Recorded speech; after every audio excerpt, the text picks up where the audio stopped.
안녕하세요. 마지막 시간, 세 번 시간 함께 하도록 하겠습니다. 122페이지 찾으셨죠? 3번 용도지구의 신설, 추가 세분입니다. 양가 1번. 시도의사 대도시장은 시도의사 대도시장 가로 해놓습니다. 다음 기준에 따라 조례로 조례 줄쳐 놓습니다. 용도지구의 명칭, 지정, 목적, 건축이나 그 밖에 행위 금지 및 제한에 관한 사항을 정하여 행위 제한을 말합니다. 용도지구의 지정 변경을 도시군 관리 계획으로 결정할 수 있다. 용도지구의 용도지구 지정 변경 가로 해놓습니다. 법령에 정해진 9가지 용도지구 외 10번째 또는 11번째 용도지구를 새로 신설할 수 있다는 이야기입니다.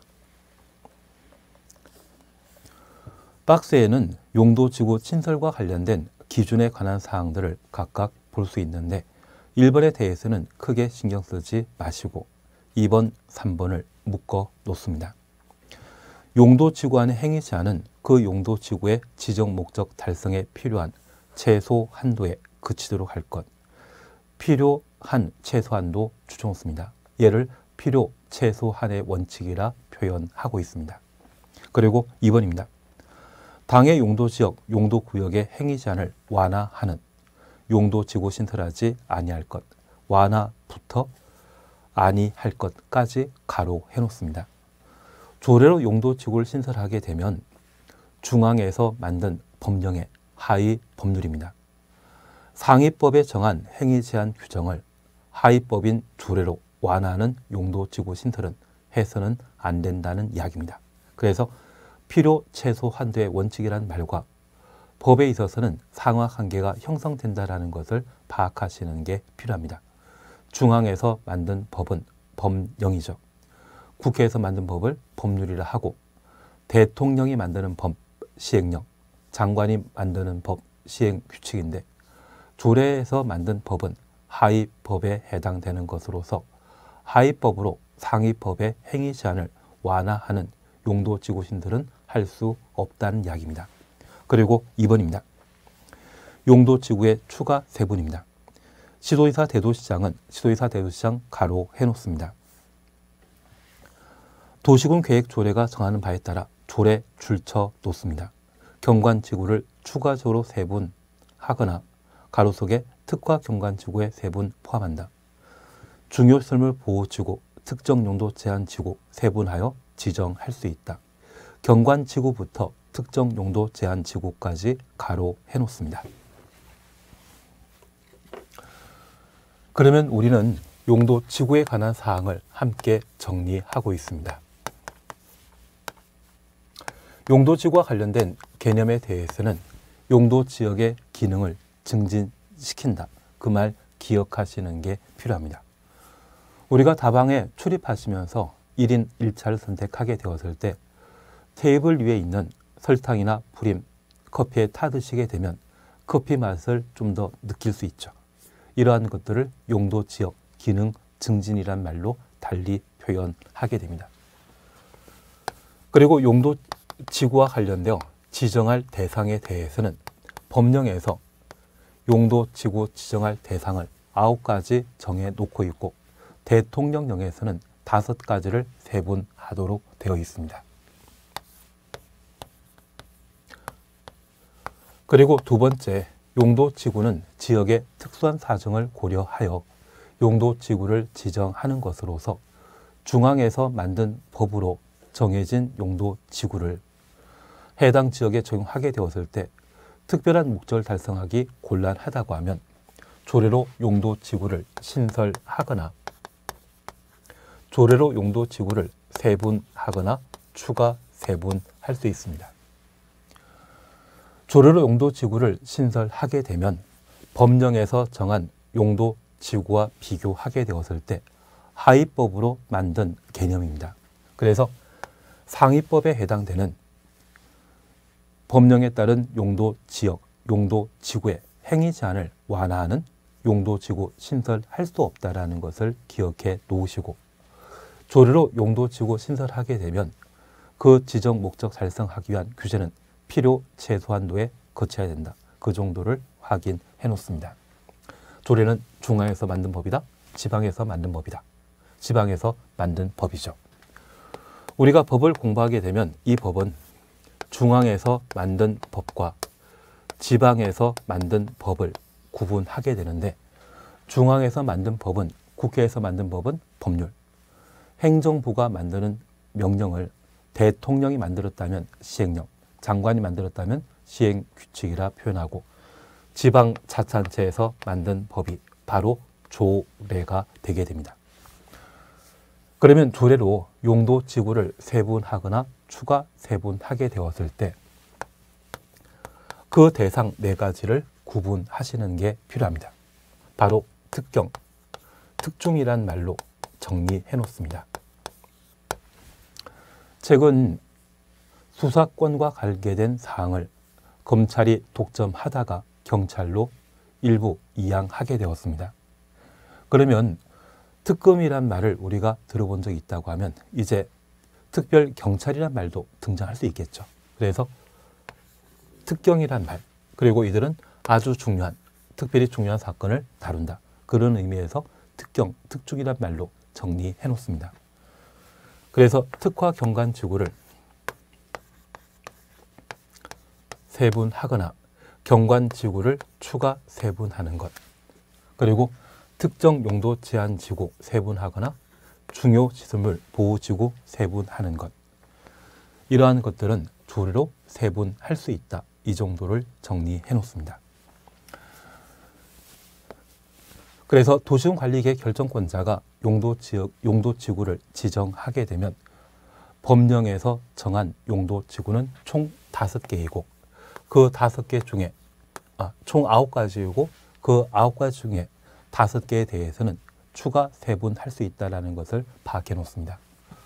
추가 세분은 시행령에서 하며 법률에서는 용도지구로 지정할 대상 9개를 정해 놓게 됩니다.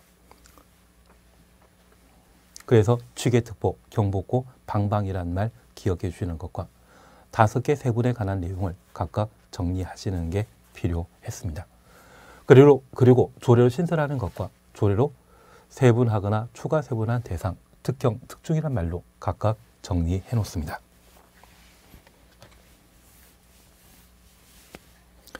그러면 이러한 용도지구는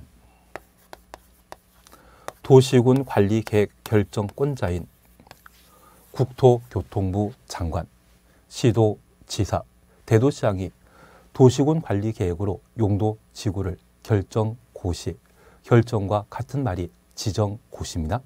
지정고시할 수 있습니다.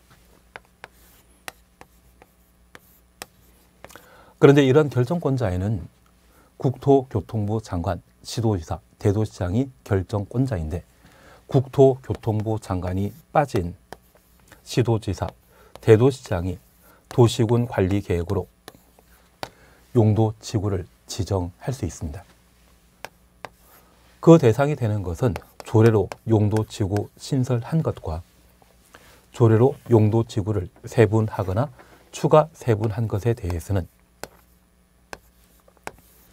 국토교통부 장관 빠진 시도지사, 대도시장이 결정할 수 있는데 조례로 신설했거나 조례로 세분, 추가 세분한 것은 지방에서 만든 법으로 용도지구를 신설했기 때문에 지방자치단체장인 시도지사, 대도시장이 용도지구를 신설, 그리고 추가 세분하게 됩니다. 그리고 2개를 더 우리가 함께 봐주십니다. 특별한 요건을 갖춘 방제지구의 지정 변경과 복합용도지구의 지정 변경에 대해서는 국토교통부 장관이 빠진 시도지사, 대도시장이 결정할 수 있는데 총 4가지에 대해서는 국토교통부 장관은 지정권자, 결정권자가 아니다. 그걸 정리해 주시는 게 필요합니다. 우선은 교재 순서에 따라 내용을 함께 정리해 나가도록 하겠습니다. 122페이지 용도지구 행위 제한 찾으셨죠? 여기 용도지구 행위제한과 관계된 사항은 도시군관리계획 결정권자가 도시군관리계획으로 용도지구를 지정하게 되면 공공복리, 공익상 용도지구를 지정한 것이고, 공익상 용도지구가 지정되었다면 그 토지 소유자는 공익상 목적대로 사용해야 되는데, 사적 이익을 극대화시키기 위해 부당한 행위나 위법한 행위를 할 수 있습니다.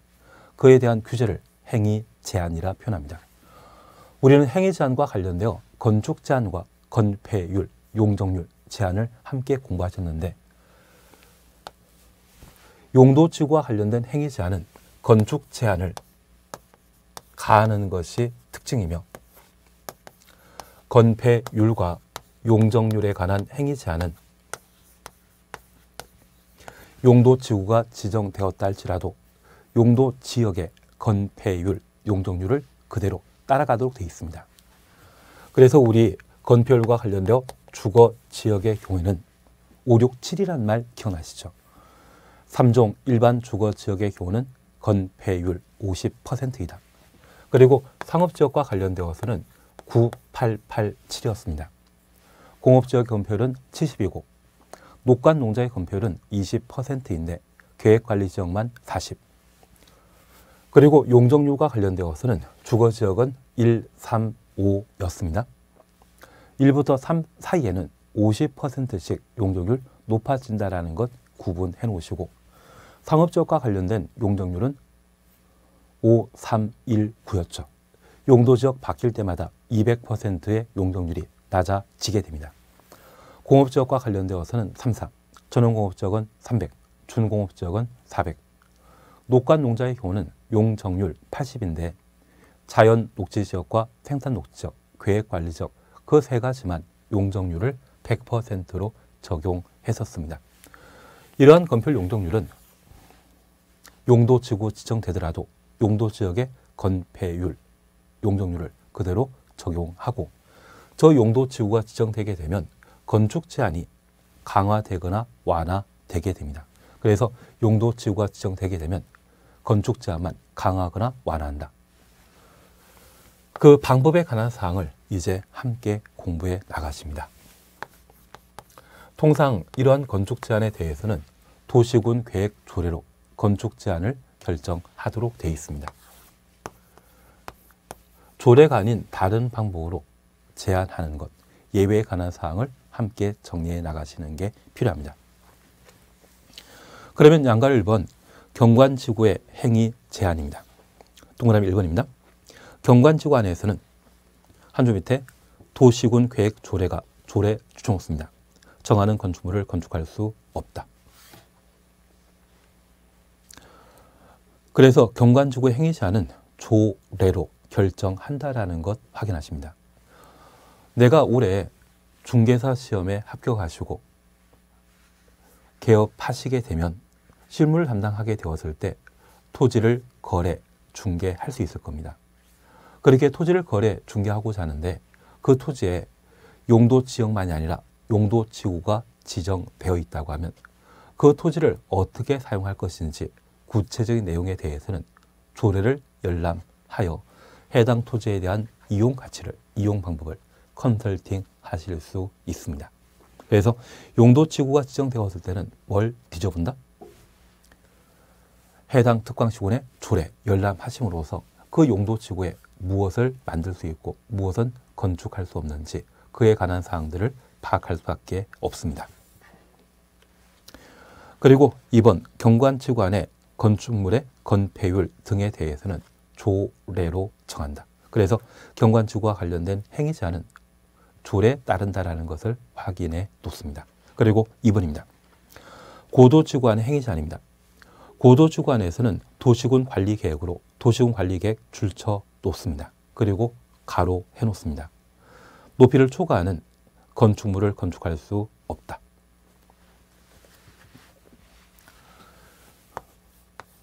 여기 고도지구와 관계된 사항을 도시군 관리계획 결정권자가 지정하게 되면 그 고도지구 지정과 동시에 고도지구 안에 건축할 수 있는 높이의 최고 한도를 도시군 관리 계획으로 함께 결정하게 됩니다.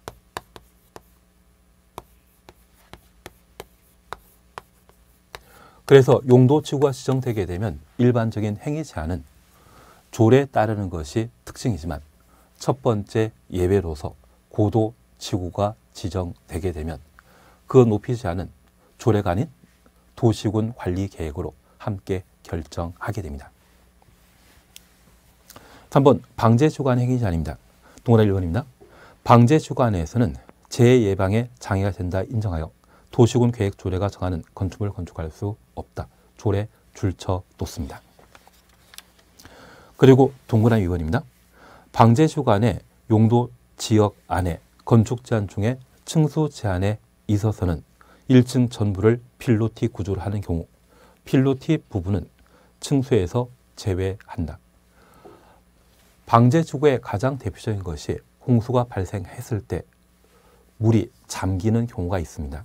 그래서 그 물에 잠길 것을 고려하여 1층을 필로티 구조. 여기 필로티 구조는 우리가 패밀리 레스토랑 방문하게 되면 벽 없이 기둥으로 1층이 형성되어 있는 것을 볼 수 있고 그곳을 주차장을 사용하는 경우가 있습니다. 그렇게 벽 없는 건축물 부분을 필로티라 표현하고 이러한 필로티는 층수에서 배제하게 됩니다. 이것 당연한 이야기죠. 그리고 3번 그냥 지나가시고 4번 방제지구의 의무 지정 찾았습니다. 시도의사 대도시장은 시도의사 대도시장 가로 해놓습니다. 다음에 해당되는 지역에 대해서는 방제지구의 지정 변경을 도시군 관리 계획으로 결정하여야 한다. 결정하여야 한다. 추천했습니다. 이 경우 도시군 관리 계획 내용에는 해당 방제지구의 재해 저감 대책을 포함하여야 한다. 그리고 1번입니다. 연안 침식. 그리고 2번입니다. 풍수해 산사태 등의 동일한 재해가 최근 10년 이내 2회 이상 발생하여 최근 10년부터 2회 이상 가로 해놓습니다. 인명피해 입은 지역으로서 향후 동일한 재해 발생 시에 상당한 피해가 우려되는 지역은 시도의사 대도시장이 도시군 관리 계획으로 방제지구 결정하여야 한다. 그러면 우리 이 지문에서 잠깐 정리해 주실 것으로서 용도지구와 관련된 학습 목표도 대상과 절차였습니다. 그 중에 시도의사 대도시장, 국토교통부 장관 빠진 시도의사 대도시장이 용도지구 지정할 것은 총 4가지입니다. 그 중에 신설, 조례가 정하는 바에 따른 3분, 국장 빠진 시도의사 대도시장이 결정하고 세 번째, 방제지구의 지정 변경이 되게 됩니다. 통상적인 방제지구는 국토교통부 장관도 도시군 관리 계획으로 결정할 수 있습니다. 그런데 연안 침식. 가끔 해안변에 바닷물에 육지가 깎이는 곳이 있습니다. 이러한 곳은 연안 침식 현상이 발생하는 곳으로서 대한민국 국토가 또는 섬이 사라지게 되면 그만큼 영해 또는 국토가 줄어드는 것이죠. 이러한 것들은 중요한 자연재해에 해당되는 것으로서 이를 특별히 관리할 목적으로 시도의사 대도시장은 도시군 관리 계획으로 방제지구 결정하여야 한다. 그래서 연안 침식이 이루어지는 곳에 대해서는 시도의사 대도시장은 방제지구의 지정 변경을 도시군 관리 계획으로 결정하여야 한다. 그러면 첫 번째 우리 이해하실 것이 있습니다. 현재 관할구역에 땅이 줄어드는 곳, 침식되는 것을 아는 것은 국장이 아닌 지방자치단체장이 잘 알 것이고 그러한 곳을 방제지구로 지정하여야 합니다. 우리가 함께 공부하시면서 용도, 지역, 지구, 구역, 광역계획권 또는 수도권이라는 것은 존, 장소에 해당되는 것으로 지정할 수 있다가 원칙이고 각종 행정계획과 관련되어서는 수립하여야 한다가 원칙입니다. 그래서 지역, 지구, 구역 지정은 목적 달성하기 위해 지정할 수 있다 원칙인데 얘는 지정하여야 한다. 강행 규정이죠. 그래서 우리 국토계획법에서는 지역, 지구, 구역 개념인데 불구하고 딱 세 가지 경우에는 지정하여야 한다. 이 말이 나오게 됩니다. 그 중에 첫 번째 것으로서 연안 침식 지역에 대한 방제 지구의 지정 변경, 국장 빠진 지구회사 대도시장이 지정하여야 한다. 결정하여야 한다. 그걸 함께 봐주시는 게 필요합니다. 그리고 우린 향후에 기반시설 부담 구역 등에 관한 사항을 함께 정리해 나가시면서 강행 규정에 의한 것들을 함께 정리해 나갈 수 있을 겁니다. 그리고 최근 10년 사이에 2회 이상 산사태 등이 발생하여 인명피해가 있었던 곳이라면 시도지사 대도시장은 도시군 관리계획으로 방제지구 결정하여야 한다. 강행 규정이라는 것 확인해 놓습니다. 우리 연안 침식이란 말 이해되십니까? 저 연안 침식이란 말 이해되셨다고 하면 이런 일이 하나 있었습니다.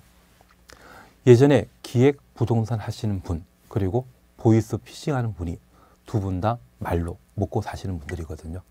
기획 부동산이라는 곳 들어본 적 있으시죠?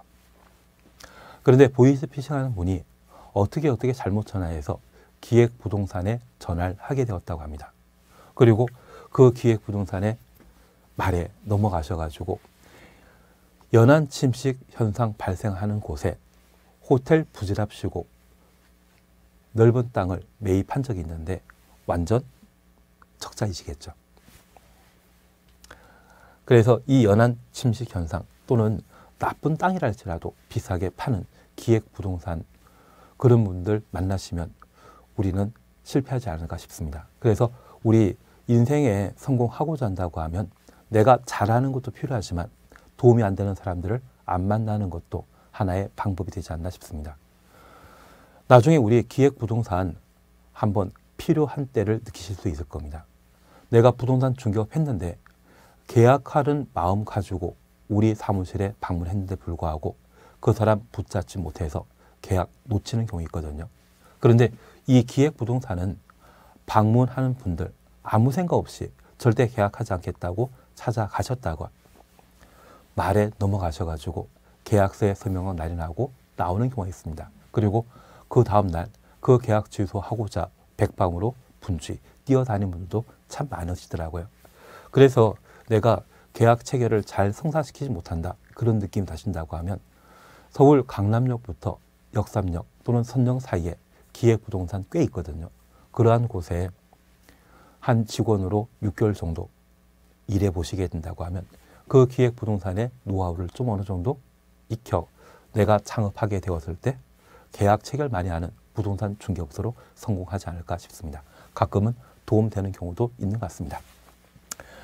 그래서 방제지구 지정 변경과 관련된 사항 저렇게 정리해 놓습니다. 그리고 4번입니다. 보호지구 안의 행위 제한입니다. 보호지구 안에서는 다음 각국 부분에 따라 건축물에 하나여 건축할 수 있다. 박스에는 1, 2, 3. 역사문화환경 보호지구, 중요시설 보호지구, 생태계 보호지구, 역중생입니다. 그런데 역사문화환경 보호지구와 관련되어 두 줄 밑에 도시군 계획 조례가 정하는 것, 중요시설 보호지구 한 줄 밑에 조례가 정하는 것, 생태계 보호지구 한 줄 밑에 도시군 계획 조례가 정하는 것. 그래서 보호지구와 관련된 행위 제한도 조례에 따르도록 되어 있습니다. 그리고 5번입니다. 취락지구의 행위 제한입니다. 자연취락지구에서는 국토의 계획 및 이용에 관한 법령에서 직접 규정하고 있다. 국토의 계획 및 이용에 관한 법령 가로해 놓습니다.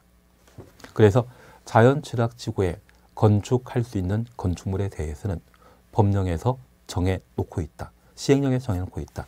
그래서 1번부터 2번 다양한 내용들을 각각 다루게 되는데 얘가 자주 시험에 나오더라고요. 그래서 30회 때와 31회 때 얘가 시험에 나왔는데 나는 얘를 다 챙긴다? 그러지 마십시오.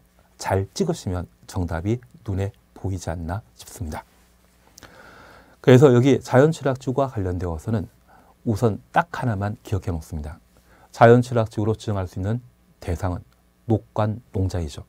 그 녹관 농자의 경우는 4층 이하 건축물만 건축하게 됩니다. 만약 자연취락지구에 5층짜리 건물 건축한다. 그런 개념 나오면 바로 틀린 지문으로 파악해 주시고, 이 자연취락지구는 녹간농자의 마을입니다. 사람 어느 정도 살고 있거든요. 그 사람 거주하는데 불편하게 하는 건축물은 건축한다 못한다? 못한다. 그렇게만 파악해 놓습니다. 그래서 1번에 첫 번째 오시게 되면 4층 이하의 건축물에 한한다. 4층 이하 5층짜리 건축 못한다. 그것만 봐 놓습니다. 이것 외우라면 나는 다 외울 수 있다? 그러면 아마 우땡땡이란 분, 그리고 조땡이란 분, 그 정도의 실력가가 아닌가 싶습니다. 이런 쪽은 잘 찍는 게 필요하시지 외우는 것 아닌 것 같은데요. 그리고 126페이지에 2번 집단 취락지구 차지였죠. 집단 취락지구의 지정 대상은 개발 제한 구역입니다. 그래서 집단 취락지구 안에 건축 제한에 대해서는 개발 제한 구역 지정 관리에 관한 특별 조치 법령이 정한 바에 의한다. 그래서 두 번째, 세 번째 건축 제한과 관련된 예외를 함께 봐주십니다. 취락지구는 자연취락지구와 집단 취락지구로 각각 구분하고 있는데, 자연취락지구의 지정 대상은 녹간농자입니다. 그래서 국토의 계획 및 이용에 관한 법률, 그래서 이 법의 대통령령에서 건축 제한을 정하고, 집단 취락지구의 경우에는 개발 제한 구역 안에 지정하게 됩니다. 그래서 개특법령,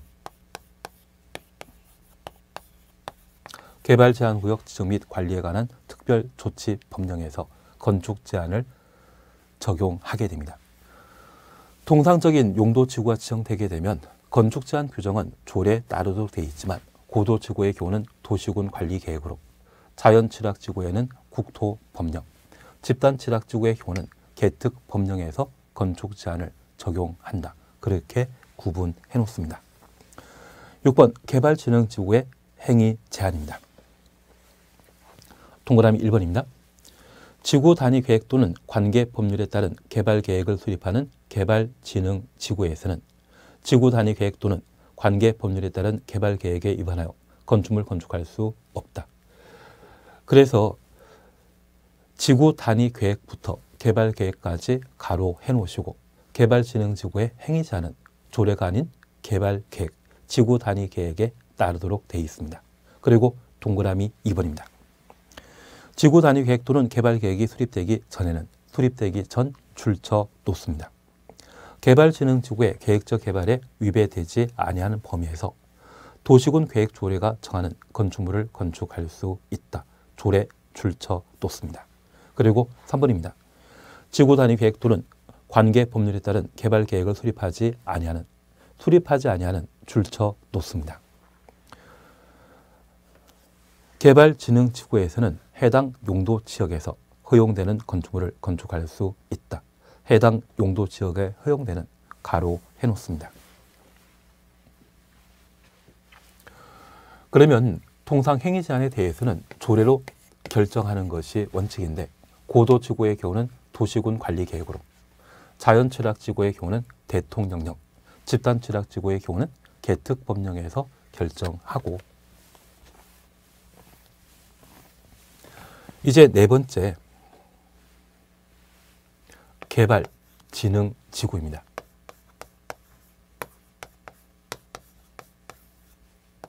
개발 진흥 지구의 경우에는 주산관이라는 말 기억납니다. 주거개발진흥지구, 산업유통개발진흥지구, 관광휴양개발진흥지구. 주거개발진흥지구라면 아파트 등에 주택 만들겠죠. 산업유통개발진흥지구라면 산업단지, 공장이나 유통센터 만들겠죠. 관광휴양개발진흥지구라면 호텔 만들 겁니다. 그래서 이 개발진흥지구의 경우에는 개발 계획을 수립하여 건축물 등을 건축하는 경우가 있습니다. 만약 개발 계획을 수립하게 되면 지구 단위 계획이나 개발 계획에 따른 건축물을 건축해야 되며 저 개발 계획 수립하기 전 상태라고 하면 조례로 행위 제한, 건축 제한을 가하게 됩니다. 개발 계획 수립하고자 한다고 하면 상당한 시간이 필요하고 그 시간 도래하기 전까지는 조례로 규제를 가하게 됩니다. 그리고 이 계획을 수립하지 않는 경우가 있습니다. 개발진흥지구에는 특정 개발진흥지구가 존재합니다. 그래서 우리 순천이라는 곳 방문하게 되면 대표적인 철새 도래지라 합니다. 그래서 가창 오리대 군무를 사진 등을 통해 보셨다고 하면 그러한 곳이 바로 특정 개발진흥지구로 지정될 수 있습니다. 그러면 자연경관이나 또는 조류, 탐사하기 위해 특정 개발진흥지구 지정하게 되면 그런 동식물의 서식처에 사람들이 그냥 드나들게 된다고 하면 서식지를 훼손할 수 있습니다. 그래서 그런 동식물을 잘 관찰할 목적으로 탐방시설, 테크시설을 설치하는 경우가 있습니다. 그런 탐방시설 설치하게 된다고 하면 대형 건축물 건축하는 것 아니죠. 그런 경우라고 하면 구체적인 개발 계획 없이 특정 개발진흥지구의 개발 사업이 이루어지게 되는데 이렇게 개발 계획을 아예 수립하지 않는다면 개발진흥지구에는 해당 용도 지역에 건축할 수 있는 건물을 건축하게 됩니다. 그러면 잠깐 우리 이렇게 다시 한번 봐놓습니다. 용도지역제와 관련되어서는 서울이라고 하는 행정관할구역 안에 속해 있는 모든 토지에 대해 용도지역이 지정되어 있습니다. 서울 같은 경우는 특이하게 이 한강을 자연환경보전지역이나 생산관리지역 등으로 지정하지 않고 이 한강을 자연 녹지지역으로 지정해 놓고 있습니다. 그리고 이 서울의 경우에는 공업지역이 존재하지만 이 공업지역 중에 준공업지역만 존재할 뿐 전용 공업지역과 일반 공업지역이 아예 없습니다. 인구 1000만이 거주하다 보니 서울은 비도시적인 관농자가 아예 없는 행정관할구역의 특징을 보이는데 이러한 서울이라고 하는 행정관할구역에 속해 있는 모든 토지에 대해 빠짐없이 용도지역을 지정하고 있습니다. 그러면 우리 남대문 시장 있는 곳 대표적인 상업지역이거든요. 그러면 이 남대문 있는 곳을 상업지역으로 지정했지만 남대문이라고 하는 문화재가 존재한다면 그리고 종각 주변 다 상업지역입니다. 그런데 조계사라고 하는 곳이 종각이 있지 않습니까? 그런 문화재나 또는 전통 사찰 등이 있다고 하면 그곳을 대상으로 역사문화환경보호지구로 지정하여 상업용 건물은 건축할 수 있지만 규모를 대폭 축소하는 용도지구를 지정하게 됩니다.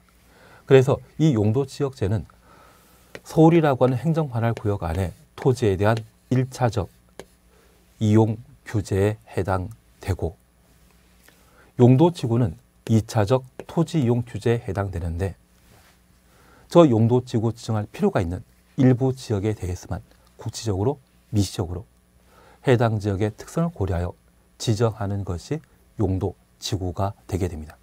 그러면 이 용도지구 지정하기 전에 이미 용도지역은 결정된 상태이거든요.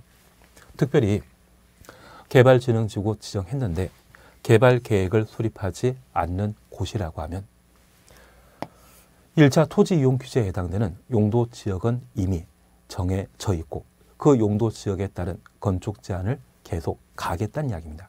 취지 조금 이해되시겠습니까? 그래서 용도지역은 특광시군의 토지에 대한 1차적 이용 규제로서 거시적 측면에서 지정했다면 용도지구는 토지 이용에 대한 2차적 규제로서 특수성을 또는 미시적 측면을 고려하여 지정하는 2차 규제가 용도지구가 되게 됩니다. 개발진흥지구로서 개발계획에 따라 건축하는 것이 원칙입니다. 계획 수립해가 전에는 조례로 개발계획을 아예 수립하지 않는다면 그때는 1차 토지 이용 규제인 용도 지역의 건축 제한을 그대로 적용한다. 그리고 7번 특정 용도 제한 지구입니다. 두 줄 밑에 조례 주청을 씁니다. 그리고 8번 복합 용도 지구에서의 행위 제한입니다. 동그라미 1번입니다. 시도의사 대도시장은 시도의사 대도시장 가로 해놓습니다. 이것이 용도지구 지정 절차와 관련된 네 번째 예외에 해당되는 것으로 국장은 지정권자 아니죠. 일반 주거지역, 일반 공업지역, 계획관리지역에 일반 주거지역부터 계획관리지역까지 가로 해놓습니다. 복합용도지구 지정할 수 있다.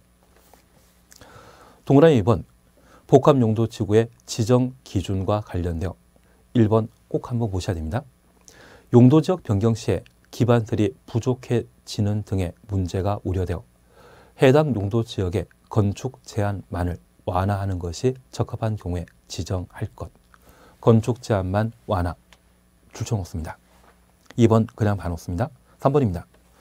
용도지역 지정 목적이 크게 저해되지 아니하도록 해당 용도지역 전체 면적의 3분의 1 이하 범위에서 지정할 것. 3분의 1 이하 줄쳐 놓습니다. 복합용도지구로 지정할 수 있는 대상은 3개입니다. 일반 주거지역, 일반 공업지역, 계획관리지역. 그래서 3개라는 것 생각하시면 그 덕분에 3분의 1이라는 게 어느 정도 정리되지 않나 싶습니다. 그리고 3번 복합용도지구의 행위 제한.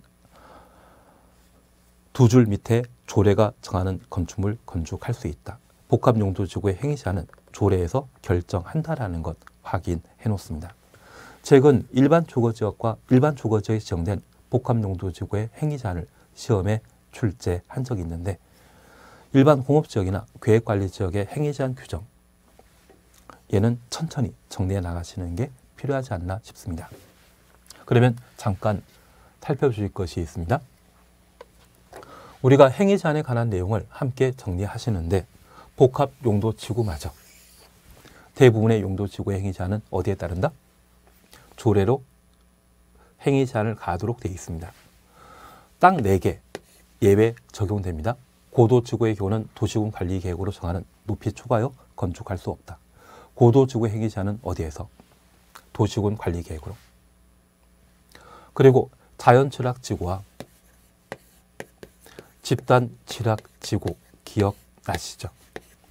자연취락지구는 국토법령, 집단취락지구는 계특법령에 행위 제한을 적용하며 개발진흥지구의 경우는 개발계획 또는 지구단위 계획에 따르는 것이 원칙인데 계획 수립하기 전에는 조례.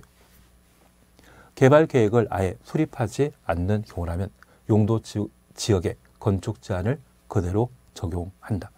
그거 살펴주시는 게 필요했었습니다.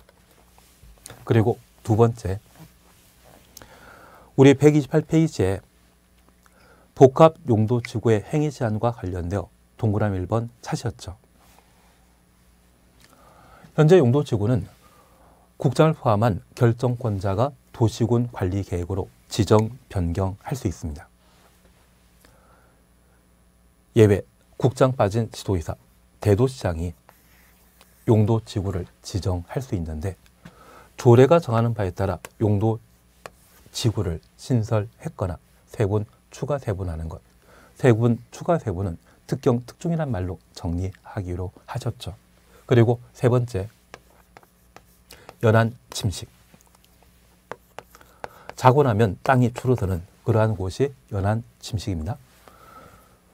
국가 전체에 걸쳐 큰 위기에 해당되기 때문에 저 연안 침식 현상이 발생하는 곳에 대해서는 시도의사 대도시장이 방제지구 지정 변경을 도시군 관리계획으로 결정하여야 한다. 특이하게 강행 규정이라는 걸 다시 한번 살펴놓습니다. 그리고 시도의사 대도시장은 복합용도지구를 지정할 수 있습니다.